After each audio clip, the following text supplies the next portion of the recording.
मंगळवारी सायंकाळी बुलढाणा जिल्ह्यातील जळगाव जामोद येथे विसर्जन मिरवणुकी दरम्यान 2 गटात वाद झाला होता। त्यानंतर झालेल्या दगडफेकीत अनेक वाहनांचे नुकसान झालं, तर 3 पोलीस कर्मचाऱ्यांसह अनेक गणेश भक्तही जखमी झाले। त्यानंतर जळगाव जामोद शहरातील 15 गणेश मंडळ हे दोषींवर कारवाई केल्याशिवाय विसर्जन करणार नाही या भूमिकेत आहेत। अद्यापही जवळपास 15 गणेश मंडळ हे जळगाव जामोद शहरात थांबून आहेत।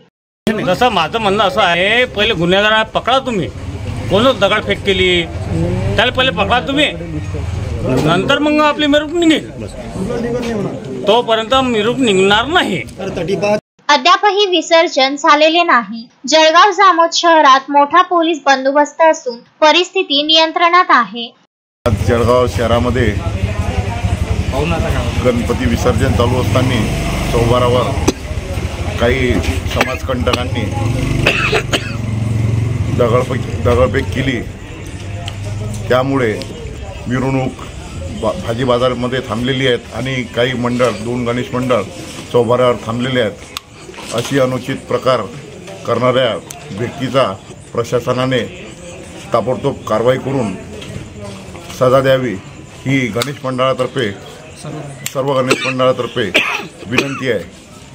प्रशासनाने लगेच दखल घेऊन SP साहेबांनी आणि ठाणेदार साहेबांनी त्याच्यावर कारवाई करावी अशी मागणी माझी आहे। SRP ची तुकडी पोहोचली असून गावात ठिकठिकाणी बंदोबस्त आहे। मात्र गणेश विसर्जन न झाल्यामुळे जळगाव जामोद शहराच्या मुख्य रस्त्यावर गणेश मंडळाच्या मूर्ती थांबून आहेत। तर आमदार कुटे यांनी ही भूमिका घेतली असून जोपर्यंत कारवाई होत नाही तोपर्यंत विसर्जन होणार नाही, असेही आमदार कुटे म्हणाले। शेगावमध्ये घटना घडली, अतिशय दुर्दैव आणि संतापजनक घटना आहे। शेगावमध्ये गणेश मंडळावर दगडफेक करण्यात आली आणि काही कारण नसताना जी दगडफेक झाली ती अतिशय दुर्दैवी आहे आणि त्याचा आम्ही निषेध करतो आणि जी कारवाई प्रशासन करायला पाहिजे ती केलीच पाहिजे। त्याचप्रमाणे मी जळगाववरून शेगावला गेलो आणि त्यानंतर तिथलं व्यवस्थित वातावरण शांत करण्यासाठी मी शेगावमध्ये होतो।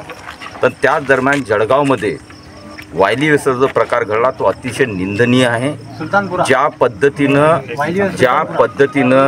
ज्या घटना घडत आहेत आणि त्यानंतर घटना घडली एक वेळेस मान्य आहे, परंतु त्यानंतर पोलिसांनी शेगावमध्ये मी स्वतः असल्यामुळे पोलीस तिथं शांततेने त्यांनी कॉपरेट केलं।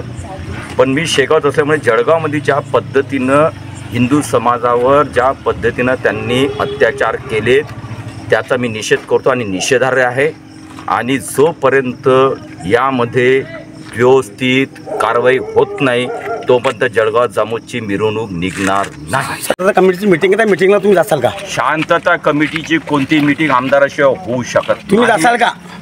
विषयच येत नाही। शांतता कमिटी कोण शांत करणार आहे? काही राजकीय पक्षाचे पदाधिकारी या पद्धतीनं पोलीस कारवाई होत असेल तर त्या शांतता कमिटीला शून्य महत्व आहे। तुम्ही जाणार नाही? आम्ही गंभीर आहे साहेबांना। आम्ही जोपर्यंत ज्या कारवाई ज्यांनी केली आणि ज्या पद्धतीने केली कारण नसताना त्यावर जोपर्यंत उपाय किंवा कारवाई होत नाही तोपर्यंत शांतता कमिटीच्या बैठकीला कुठेही जोपर्यंत आरोपीला अटक होत नाही तोपर्यंत विसर्जन होणार नाही।